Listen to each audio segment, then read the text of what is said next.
Continuing in chapter 32, speaking about loving a fellow Jew as yourself, we have a contradiction. You're supposed to love a fellow Jew as yourself. How do you love yourself? As the Jewish soul that you have. Well, another fellow Jew has the same source of the soul in heaven above. So in that sense, we're all one. So I'm loving you because I'm loving that part of you that's within me. In a sense, it's self-love. But that's not an easy thing to come to and to be able to achieve that.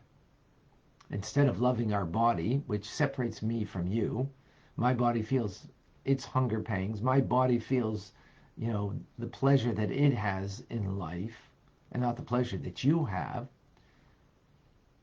The body doesn't feel that. Not capable, right? Only the soul is capable of that, of seeing what you're missing and what you're lacking.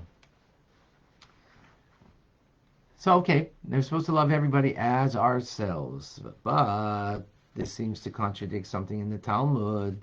The Talmud says if one sees his friend sinning, he should hate him. Ooh, hate.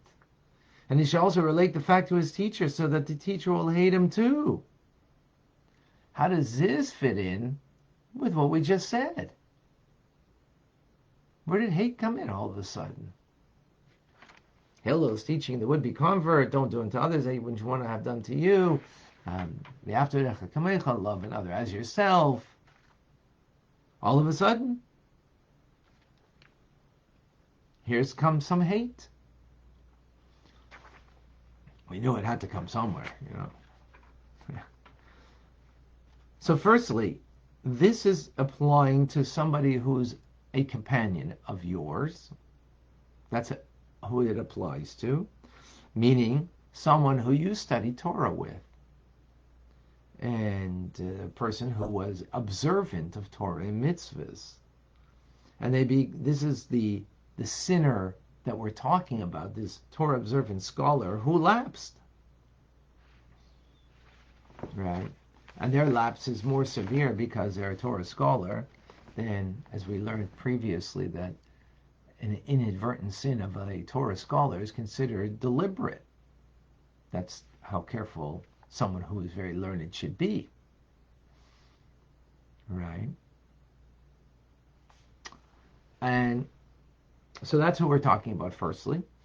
And secondly, it has to be after you've rebuked this person, as the verse says, that you shall surely rebuke your friend, meaning your friend who is equal with you in Torah and mitzvahs. That person you need to rebuke, even if it's 100 times. So in other words, the hatred can only come after that. It cannot come before that, right? It can only come then. Mm-hmm.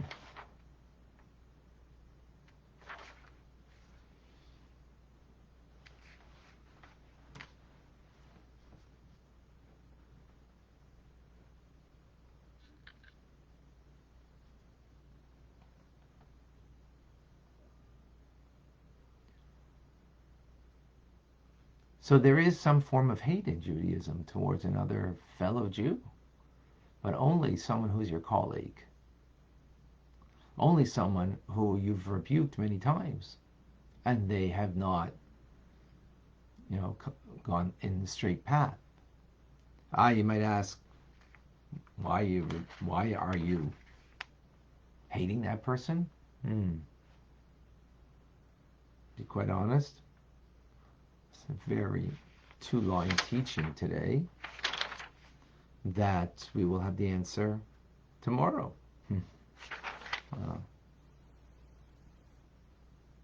Tomorrow and the day after, actually. Very short teaching. So there must be something said to where does hate come in to the picture? Think about it. I mean, if you love somebody, then you hate anything that would be harmful to them. So you can't just love and there would be no hate. You would hate something to happen to someone who you really love. So there is a concept of hate. The question is, when it's directed to another person, how do we direct it? How do we express it? So firstly, it's only to someone who is sort of your equal and someone that you have a relationship with. It's not someone who you don't have a relationship. Someone you have a relationship who's really strayed, really, gone off the path after you've rebuked them and tried to bring them back and weren't able to. Then there is a concept of hate. And even then, as we will see, that's limited too. That's very limited, that form of hate. As I can't spoil everything that's going to come forth after this class. I'm trying to figure out why the previous Rebbe who set up the teachings in this way would give us such a short thought that is going to be modified,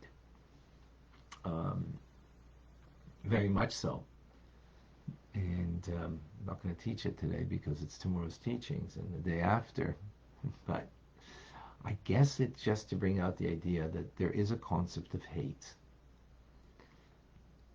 I know that might not be so PC to say that, but some people it is because, hey, if you don't follow what I believe, what I think is important, then I'm going to hate you. So much so, I'm going to cancel you. All right. Let us open up for questions and comments and thoughts.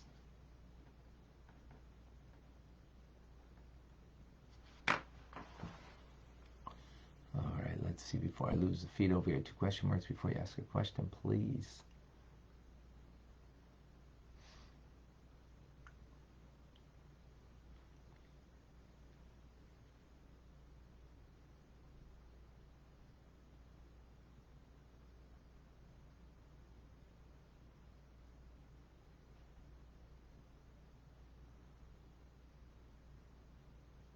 Is hate really in our vocabulary, Roy asks.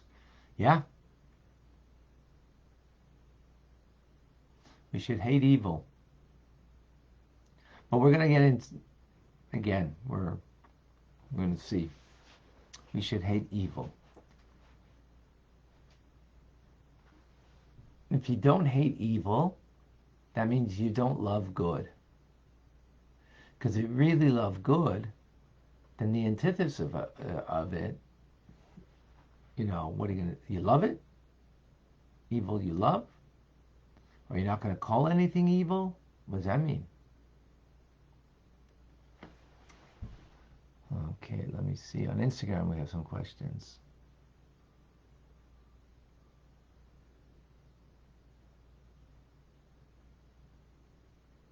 Please make sure you put 2. Okay, but Elka, what about when the body feels like it desperately needs a walk?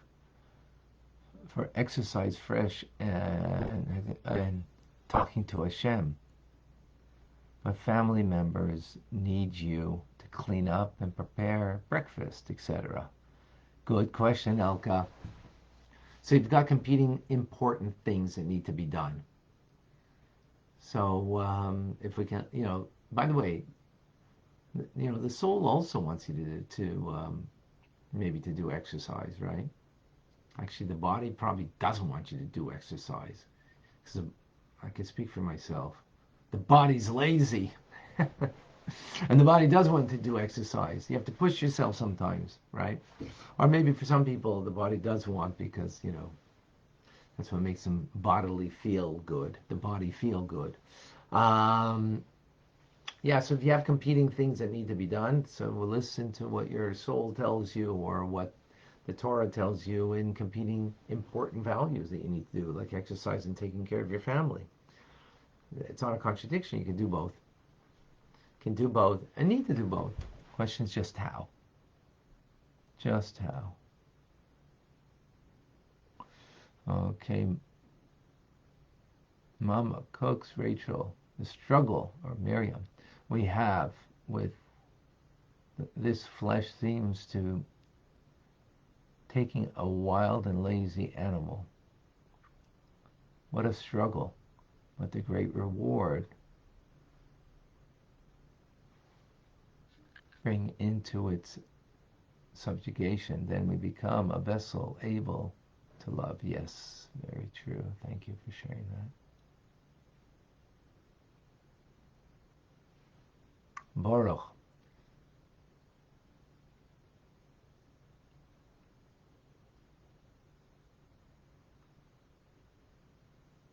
Okay.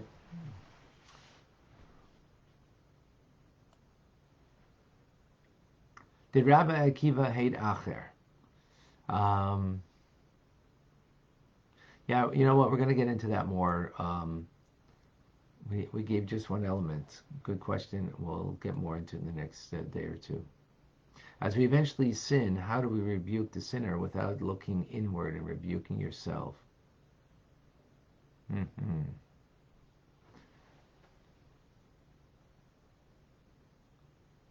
So that's a good question. Have to think about that.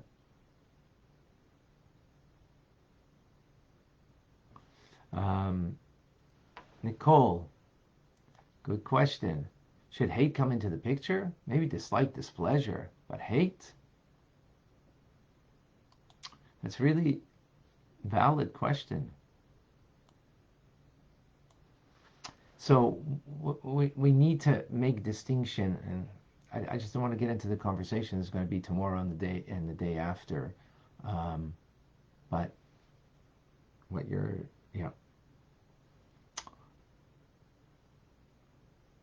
So we're going to make distinction. We're going to make a modification on this, but there is a concept of hate. If there's a concept of love, there has to be the opposite of it, hate. And there has to be a place where that exists. The question is just where. We gave one classification. It's only someone who's your equal and was an observant Jew that you studied with.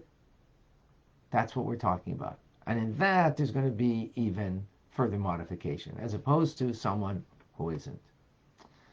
Again, you can read between the lines right now, but tomorrow we'll get into that. Okay. Katie, I'd like to think that hate that mentions can't be a matter of personal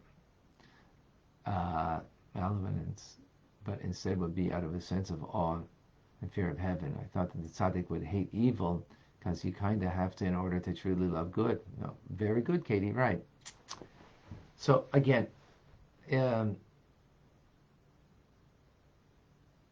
hate is a very strong term. It's true. But if you really love somebody, then you hate, not just displeased, you hate anything that should be harmful coming to them. That doesn't mean you hate the person, but any harm. You wouldn't just, well, I'm kind of displeased, when that harmful thing came to my, you're not displeased, you hate it. The more you love, the more you'll hate then. Right? No, the more you'll be displeased. That's not displeased isn't isn't a strong emotion. If love is a strong emotion, then there has to be that balance of the hate that comes with it. It can't be just one. You know what? I'm going to say something in a few moments after getting some into questions. Is it okay to hate our enemies, such as King? Oh, well, we're going to get into that, Davida. Let's wait. Okay. Altab is going to address it, but it's not today's class. Again, I'm really sorry that, it's sort of, I'm speaking only in half an idea, not the full idea. if your teacher who is on a higher level than you sins against another in the same level, is that a hatred? Good question. We'll get more into that.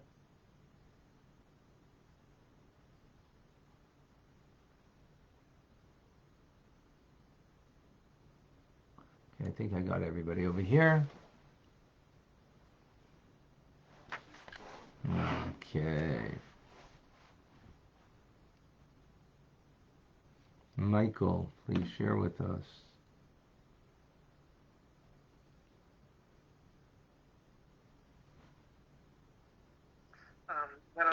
I wanted first to say today is the 7th yahrzeit of Rabbi Yehoshua B. Gordon in his blessed memory, who shared also Tanya with us. And I wanted to say that the teachings from Hillel, that we should love our neighbor as we should love ourselves, is get taught in every German kindergarten since after the war. This teaching influenced the whole German education after the war. And then would my question be, we know that God only dwells in Jewish unity. Therefore is the prayer that we should unite. We should also refuse people who bring us away from Torah. And therefore the temple got destroyed because we weren't united. Right. But how we can react if this is the division in us, and we have to unite, like it's committed, but others bring people away from Torah and the community, and how we react in this situation. So again, being that we're in the, thank you, Michael. Since we're in the middle of the thought, and the Alter Rebbe will continue it in tomorrow's teachings, so I don't want to do tomorrow's teachings now. So I'm just emphasizing the point of today, and tomorrow we will get into that into further depth. So excellent question, but I beg your indulgence to wait till tomorrow for greater clarification. But what I do want to say is the following thought.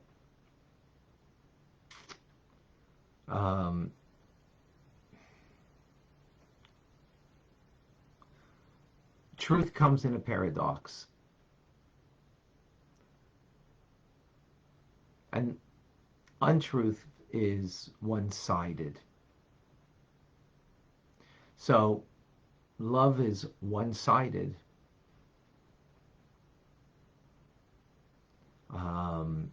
Although it's a very strong side, and that's why it's the right hand. The strong hand is the acts of loving kindness that you do. That's why charity you give with your strong hand, if you're righty, your right hand, because that's stronger. But the fear, refrain, that also can be concept of hate, is the left side. So by nature, we are more one quality over another quality,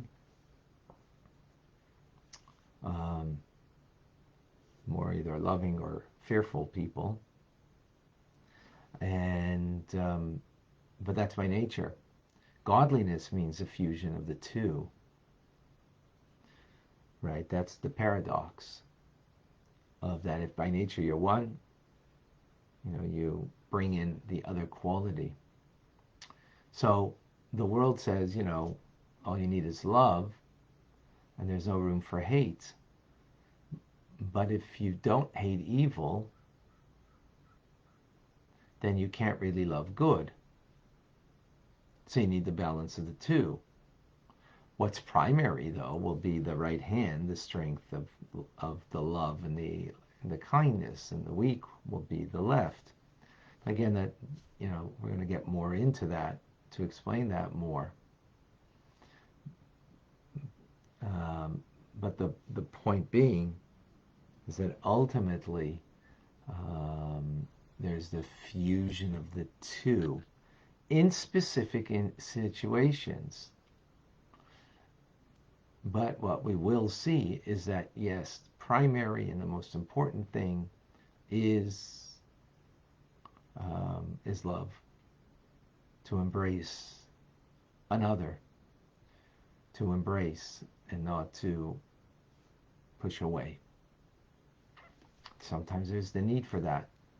And as we will see, that is in a very limited fashion, but it needs to exist in order that to give real meaning to the love itself. More to come on that. More to come on that.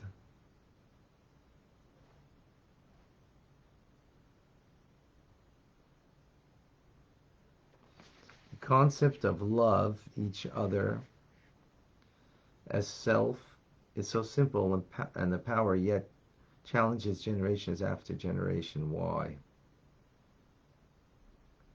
Addressing the why leads to the how to move forward. It's an eternal battle between the animal soul and the divine soul, Sam says and asks. Yeah. Yeah, good point, Sam. In other words, it seems so simple, about being able to love another, but yet it's a challenge. And the reason is why the challenge is because it is the battle between the animal soul / the body versus the godly soul. And since we're more intuitively connected to the body and its its talk, its rage, its desire,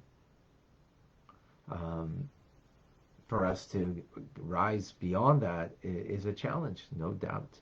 It's a huge challenge. And that's the battle. That's the battleground, 100%. Thank you, Sam.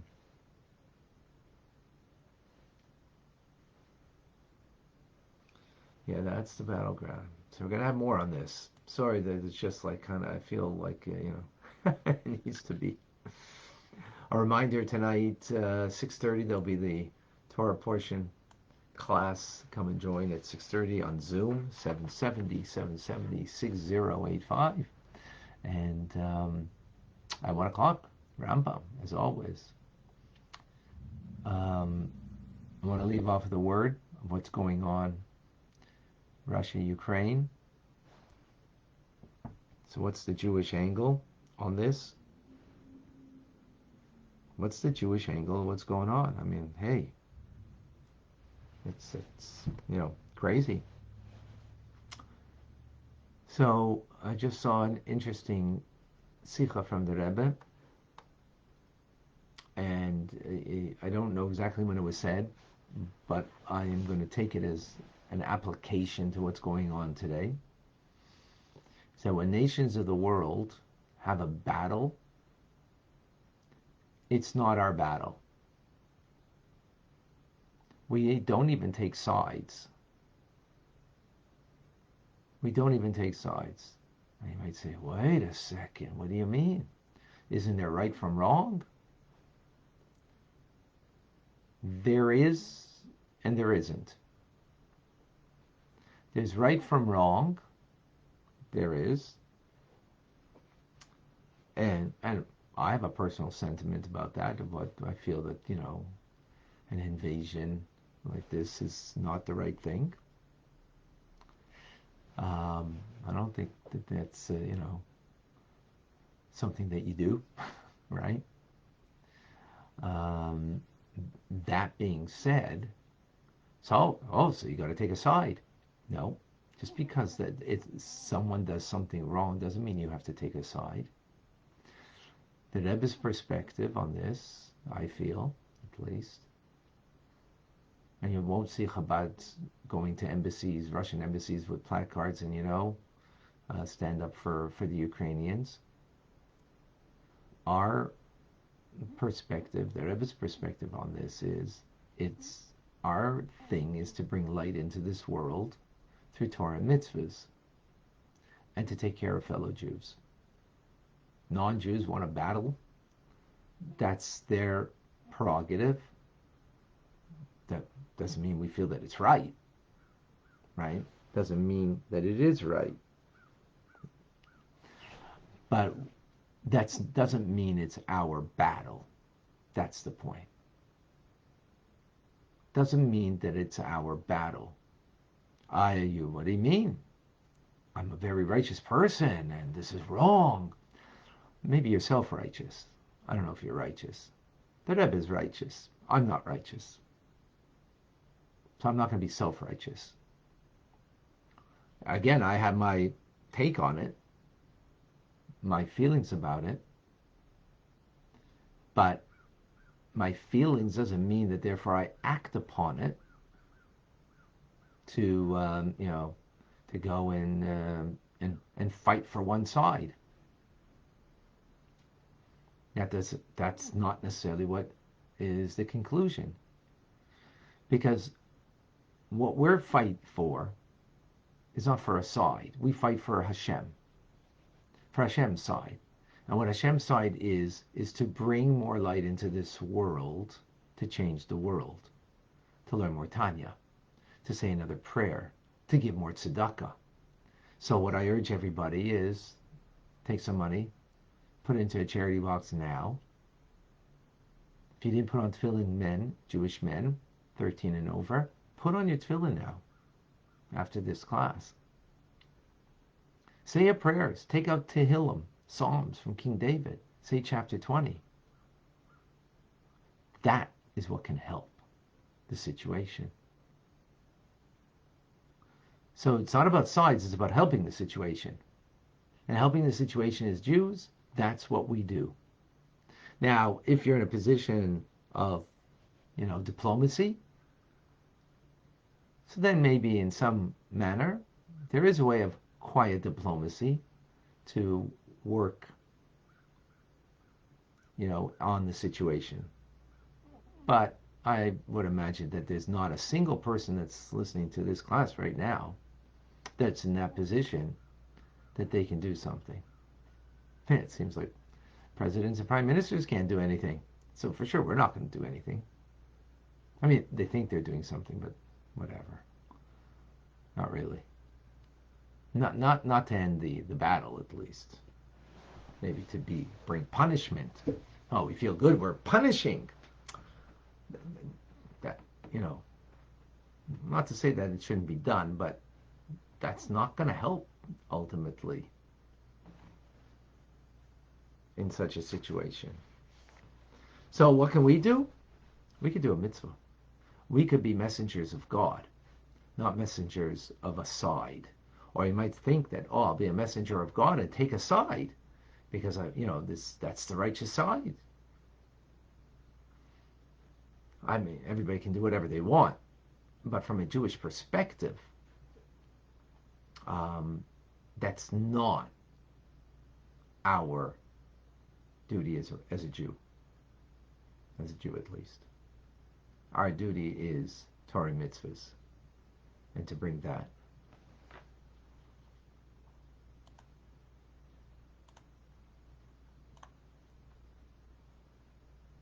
That's our duty.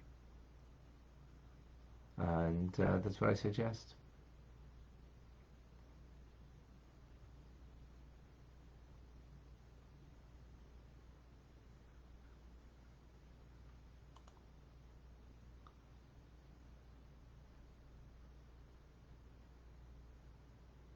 Okay. Yeah, Andrew, I think that's the same talk. Thank you for sharing that.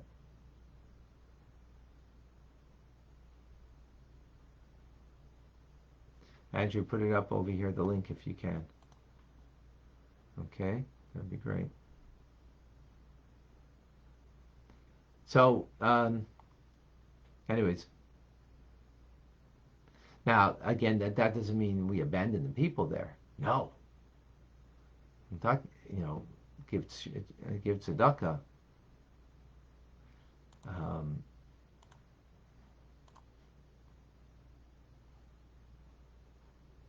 Give tzedakah. Do good. Yes. And if you're in a position to help the situation there, that that people should be saved, then yeah, fine, do that. Probably we're not in such a position. So that's my take on it. All right, folks. To be continued.